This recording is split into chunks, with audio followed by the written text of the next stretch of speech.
வணக்கம். எல்லோரும் எப்படி இருக்கீங்க? நான் செந்தில்குமார். வரக்கூடிய புத்தாண்டை எல்லோரும் வரவேற்போம். போன வருடங்கள், இப்போ இருக்கக்கூடிய வருடங்கள் 2025 எல்லாருக்குமே ஒரு கஷ்ட சூழ்நிலைகள் இருந்திருக்கலாம், நன்மைகளும் இருந்திருக்கலாம். ஆனால் வரக்கூடிய 2026 ரொம்ப சிறப்பான ஒரு ஆண்டாக இருக்கணும்னு நான் வேண்டிக்கிறேன். எல்லாருமே துன்பங்களை மறந்துடுவோம், வரக்கூடிய இன்ப நாட்களை மட்டும் கணக்கில் வச்சுக்கிடுவோம். எனக்கு தெரிந்த ஒரு நண்பர் சொன்னார், 2025 போனதே தெரியல அப்படின்னு சொன்னார். எனக்கு ரொம்ப ஆச்சரியமாக இருந்துச்சு. எப்படி அப்படின்னு எனக்கு ஆச்சரியமாக இருந்துச்சு.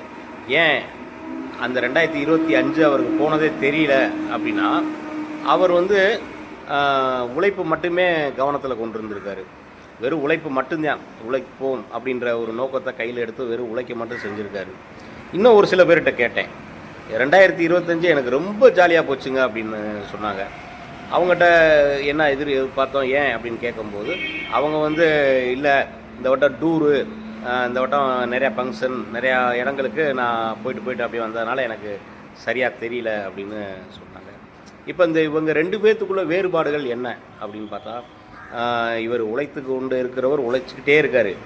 ஆனால் இந்த டூர் போனது, இந்த மற்ற என்ஜாய் விஷயம், அதாவது சந்தோஷமாக இருக்கிறாங்க இல்லையா, அவங்களுக்கும் இவங்களுக்குள்ள ஒரு வித்தியாசம். அது மாதிரி இல்லாமல் இந்த வரக்கூடிய நாட்களில் எல்லாருமே ஒரு உழைப்போம், அப்புறம் சந்தோஷமாகவும் இருப்போம் அப்படின்னு நான் வேண்டிக்கிறேன். ஆனால் வரக்கூடிய நாட்களில் என்ன பண்ணுறோம் அப்படின்னா, ஏதோ ஒரு பழக்கத்தை நம்ம தீய பழக்கங்கள் இருந்தால் அதை கைவிடலாம். ஏன்னா நிறையா அப்படி தான் சொல்லுவாங்க, ஆனால் அதை விடுறதுக்கான வாய்ப்பு இல்லை. ஆனால் நான் எனக்கு இருக்கிற ஒரு தீய பழக்கத்தை நான் விட்டுறலாம் அப்படின்னு இருக்கேன்.